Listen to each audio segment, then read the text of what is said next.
Ja, her kan du se en JS-fil. Heroppe er der nogle HTML-elementer, og det element, vi skal lægge mærke til, det er den her. Den hedder test. Den her. Og det er den, jeg vil gøre noget ved. Du kan se, når vi starter, så har alle diverne en eller anden højde, og det er bare for at have noget at scrolle med. Og så har jeg en class, der hedder grøn, fordi det kan jeg så gøre med en masse forskellige diver her. Men som du ser her, så når der scrolles, så på et tidspunkt kommer den blå her frem. Og når den er synlig nok, det er den nu, så skifter den farve.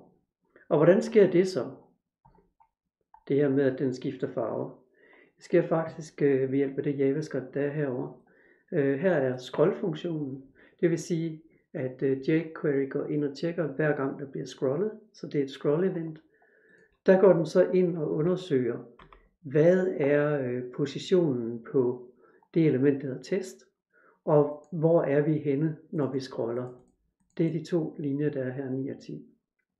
Og den console.log, der ligger her, det er sådan set den, der siger, at nu er scrollpositionen sådan og sådan.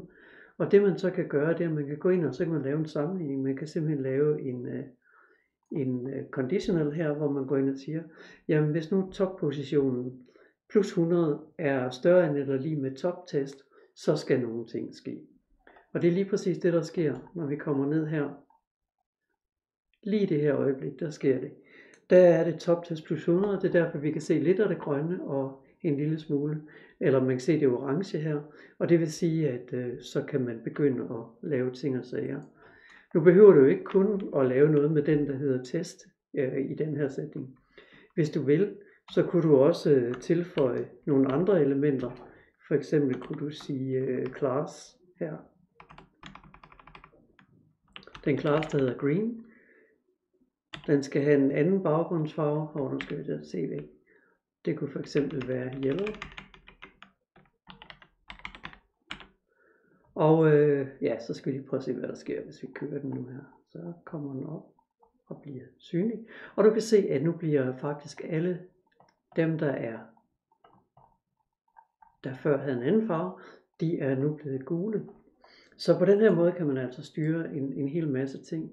Og noget lignende kan man jo så også gøre hernede, hvor vi måske skulle have en situation for, hvilken CSS der er der. Så på den her måde kan du via en scroll gå ind og gøre nogle ting.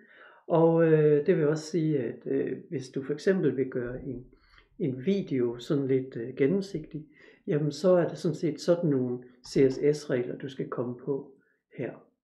Så på den her måde kan du altså, når et element bliver synligt, gå ind og fyre animationer af og ændre deres CSS. Og det var ligesom det, vi skulle se nu her.